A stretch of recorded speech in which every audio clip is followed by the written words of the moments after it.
Are you free after this? Fantastic. You're making a lot of sense. Put up the link, man. Come on. Hey, yeah, I put it in the chat. I put it in the chat. Thanks, guys, for jumping on. This is the step-by-step guide showing you how to set up GoHighLevel without spending hours studying it and lots of money in outsourcing and hiring, like I did. For context, my name is Orien. I am Chinese and British, hence why I look like this. My dad went to Hong Kong and never came back. I've also worked for third-party companies like HR Pro Tools and Extendly, so I've spoken to hundreds of agency owners at this point. I also was in the trenches. I sold about $100,000 in AI to local businesses, and I have an academic background in science. But most importantly, I found my family. I found a community of amazing, like-minded individuals. I managed to meet some extraordinary people, most specifically some of the, I don't know if anyone know any of these faces? Anyone know these guys? No, yeah, no. Oh, it's the founder of GoHighLevel. Yeah, some pretty cool people. Also, you guys. So, yeah, it's been amazing to have so many people, to have such an amazing team. This is who I'm going to be speaking to on Wednesday. Yeah, thank you all for your time and just showing up. It means the world to me. So some of the really cool things as well that I've done that HighLevel's allowed me to do is get engaged to my co-founder. I live in a beautiful flat in London. I know how to book hundreds of appointments now. I think last month we did 200 plus appointments. So I will explain how we do that in a bit. Like I said, we made about 150K in the US selling AI to MedSpa owners. I paid my student loans off.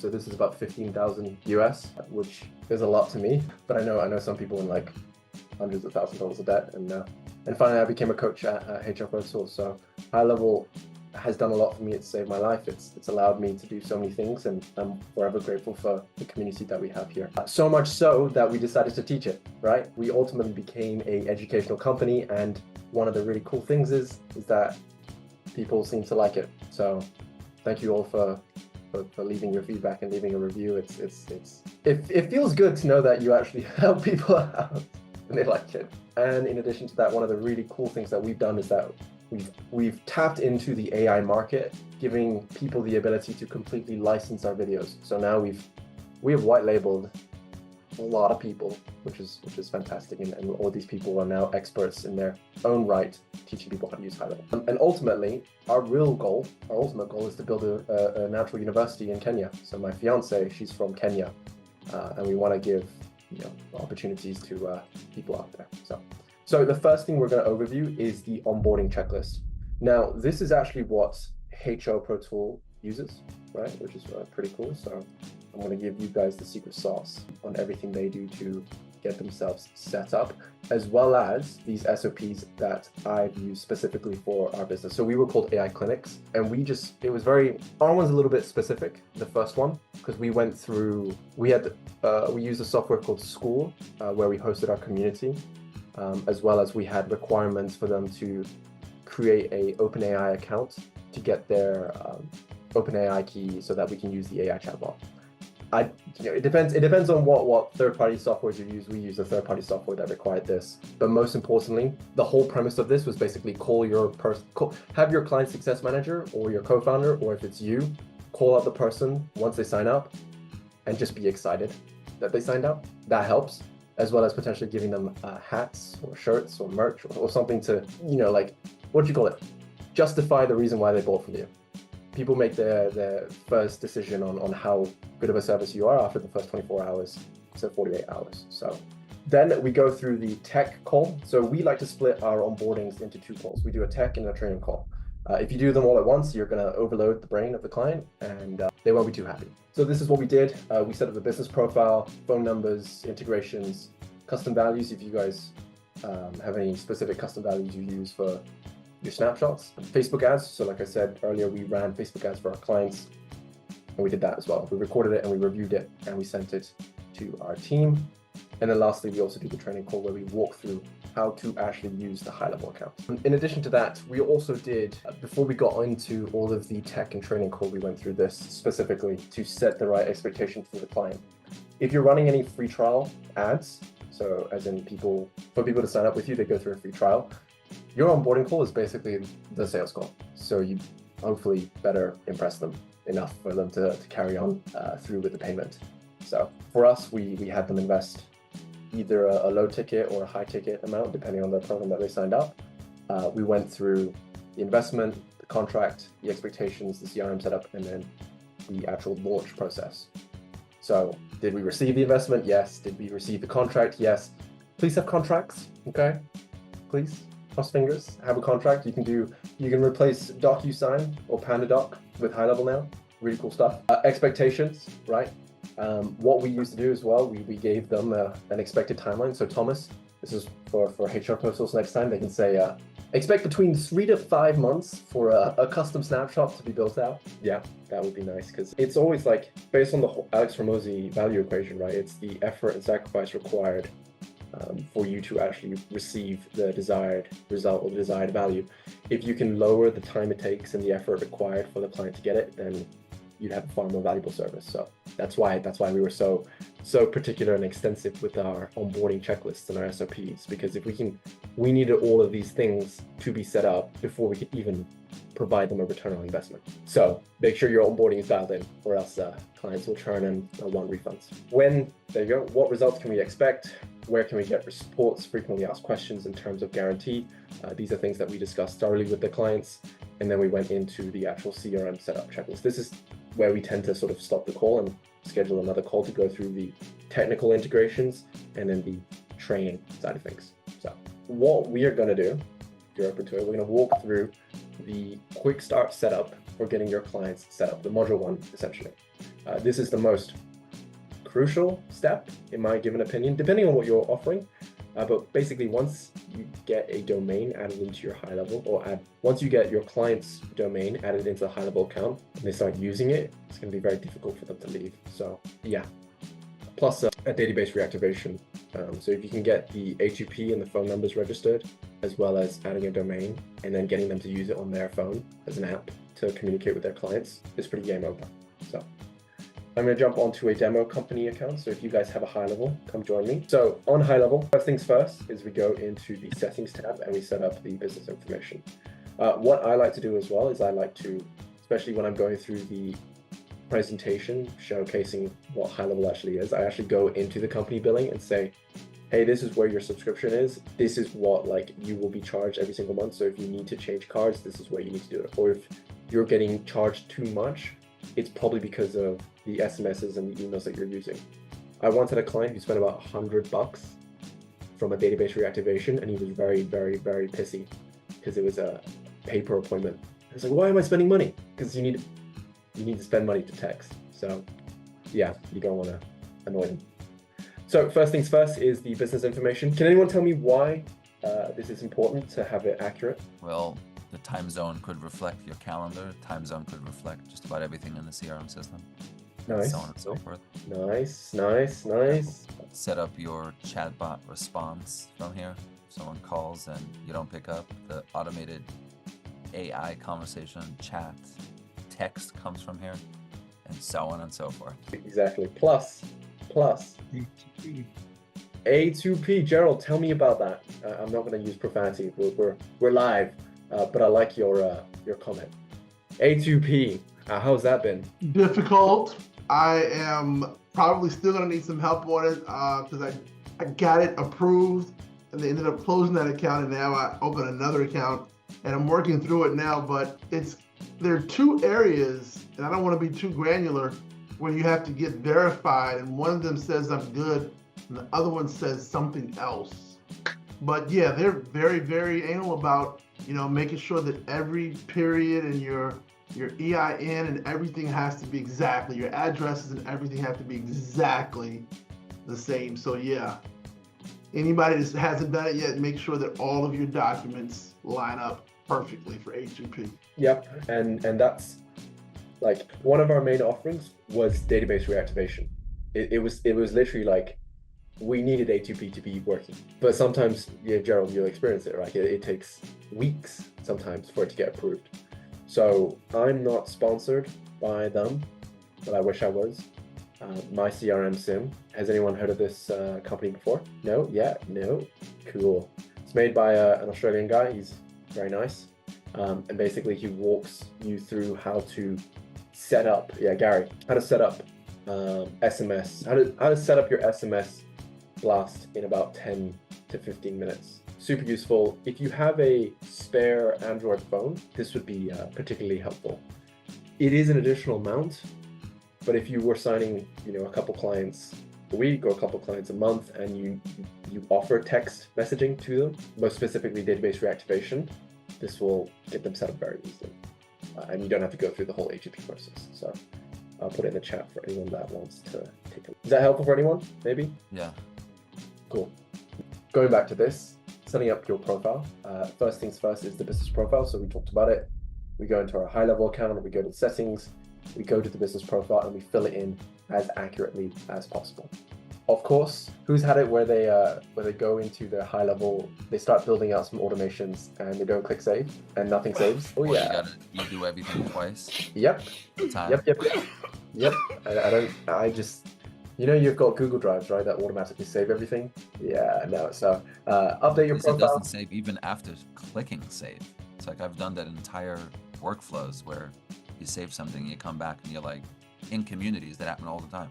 I'll post something in it, refresh, and it's not even there. It's like, what? Yeah, it's good old GoHighLevel. It's great. So, but yeah, just be wary. Make sure to update the information and make sure the information is as accurate as possible. There's some really cool things over here as well related to email and SMS. So they actually verify the email. Any emails that you add into your contact list, they can verify it for you. Same thing with phone numbers, but then you need to get SMS compliant before you do that. It's also good to know for users that if you set up a bunch of different calendars or various different things in GoHighLevel, it's going to reflect this time zone where upon setting up. Exactly. So the entire system is based on the time zone of the setup.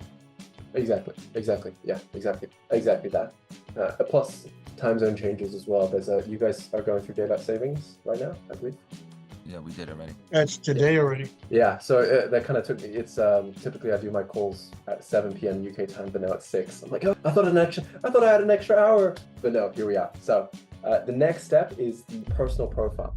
Now I see a lot of my clients specifically go through business information, but they don't go through personal profile that much. I'm not sure why. In addition to that, I don't see guys using email signatures as much. So if you can get your clients on an email signature, that makes them feel pretty good. Roles and permissions. Of course, when you're signing up a new client, you want to be very specific with what they're allowed and what they're not allowed. Part of HR Pro Tools, you can basically lock features. You can still showcase them all, but you can lock specific features. And then if they wanted, hey, I really want to use the calendar or the conversational AI feature, they can try and click on it, but they won't be able to use it. You can then have that conversation to see if you can upsell them onto that feature. Voicemails, calls, I don't really use this that much. User availability, I do. A lot. If you can get your clients' calendars up on here. When we were in the medical side of things, it was very, very difficult to integrate their Google calendars onto their CRM platforms. So we always struggled to book appointments into their calendars. So if you're selling AI, I would try and sell them on having the leads book a 15-minute phone call with the front desk, as opposed to getting them in onto the actual small businesses calendar. And then finally, we have the calendar configuration. So you can also do video conferencing here as well, which is really, really cool. Plus all the new webinar snapshots, the new webinar updates as well, you can add them in here. So buying a phone number. Who remembers where you could just buy a phone number and that was it? There was no A2P. Who was here before A2P? Yeah, so previously you could literally click this, add a phone number, purchase it for small amounts, $1 to $2. That was it. Now we're gonna go through this whole, I don't wanna, yeah, there you go, August 2023. I don't wanna bore you on A2P registration, but there's a series of steps that you need to go through to get it set up.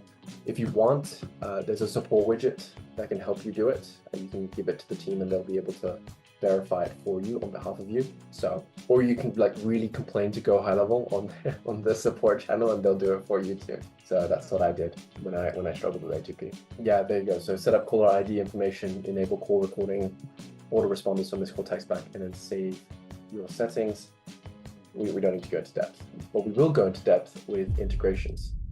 Integrations is I love integrations. I love integrations.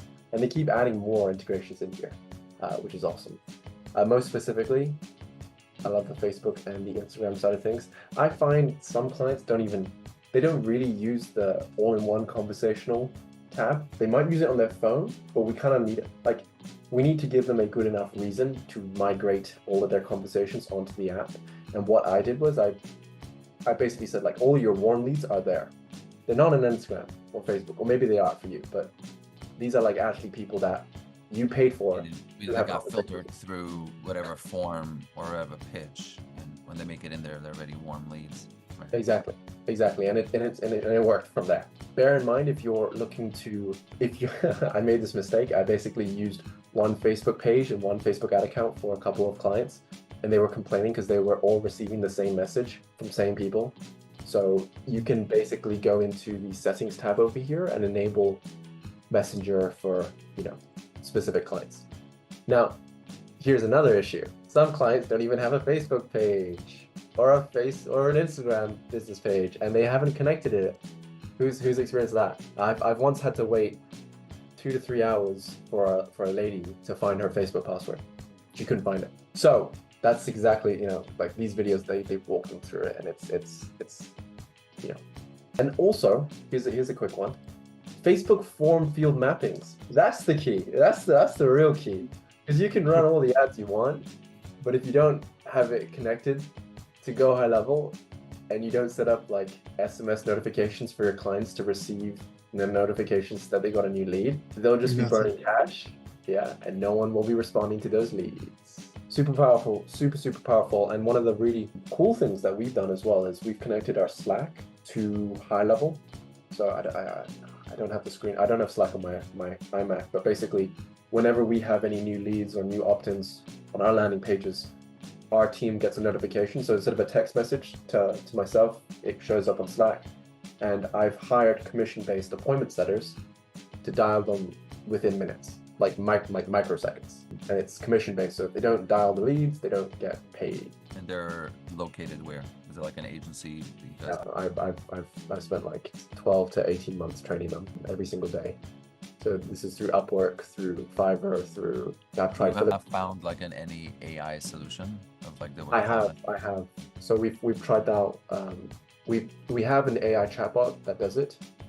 We're now implementing an AI chatbot with Mario, who's one of the coaches here, for this solution as well. It's just the issue here is, like I said at the start, you either pay with time or you pay with money. AI outbound still costs money, and I'm forever going to be a cheap broke student at heart, so I can't let go of that until I see consistent return on investments.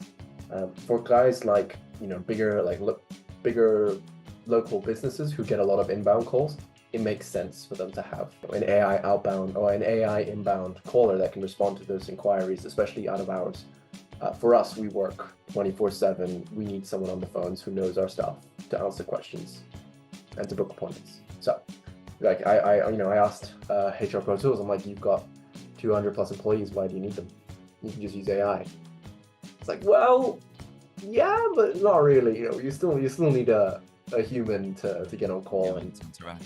Yeah, I'm sorry, I'm not replaceable yet. I'm trying. Okay. Why are you using Slack for notifications with new leads? Why not like create an opportunity where it bleeds into in GoHighLevel? We do both. Internal notification relies on them being on HighLevel. On Slack, they can, you can turn off notifications and then they get oh shit, there's a new lead. I should go follow up with that new lead. And that works like a charm. I worked with this company, Call Center Mastery.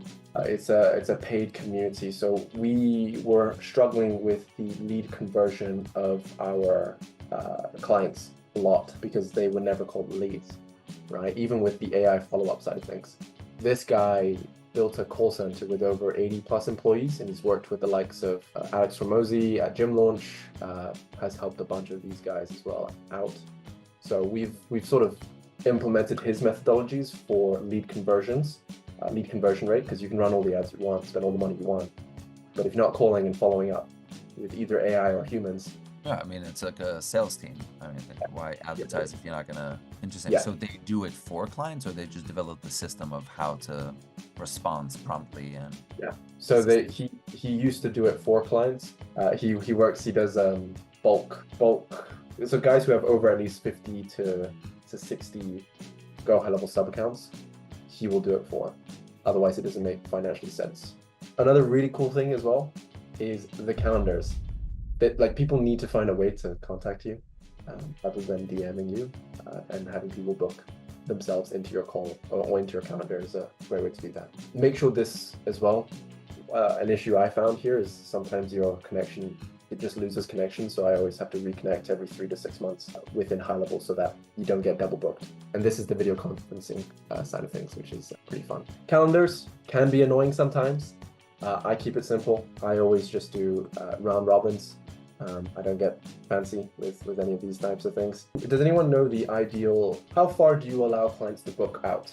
If that makes sense. How far do you allow prospects to book out? Is it a week? Is it 2 days? Is it 1 day? I go 1 to 2 days. Why? Well, I mean, if you push them off too far, they don't want to wait. Yep. The ideal time is between that 1 to 2. If you can get someone, if someone's interested, if you got a prospect interested, if you can get them on the calendar, on the call in that given moment, great. You know they're free for a call. If they're not free for a call, try and get them in on the same day, if not the next day. Never go more than a week because people are not showing up after that. So same day would be ideal? Yeah, same day or next day. Same day, next day. Always ideal, especially when you're booking demo calls for your clients or for yourself. Yeah. Especially if you've got cold leads. So if you're cold calling or if you're cold emailing, never book more than a week out because they're not coming. You might be asking, what is the AI Underpants sales method? Well, this is very applicable for yourself. So basically, when we were selling AI to med spas, we would always go in with this pitch of like, hey, you're missing out on leads. How fast does your team respond to leads? And they say, oh yeah, really quickly. 5 to 10 minutes before getting on the call with them, I would text them. I would text all their social media accounts and say, I'm interested in your service. Can I book an appointment? Nothing happens. Nothing happens, right? So then we show them the statistic and say, if you respond to them within a minute, you could probably convert them 400% more than you're already doing it right now. Would you be interested in learning more about what we could do for you? So you should see, I've got like I'll try and get the recording out. One of their reactions was like, so like you straight up pull their underpants down and they're all just like, yeah, I'm a bit embarrassed now. But that puts you in a position of leverage because now they literally said to you on that call that they're fine, but then you prove to them that they're wrong. So now they're more likely to listen to you. And this worked well for me because I couldn't really grow a beard. So I'll forever look like I'm 15, but that's okay. I could show them off with my technical prowess. So. And how do you do that with conversation AI? Yeah, that's what we did. Conversational AI, even missed call text back, right? We'd say like, hey, you're obviously not responding to all your leads. Can we fix that? Right. And then we would go into money maths, which is how much is each client worth to you? What's the lifetime value of that one client? Oh, $1,000. Cool. If you're missing 10 calls a day, that's like 10K a day. Do you want to keep losing 2K a day? Thank you so much for your time, and I'll chat you all in a bit.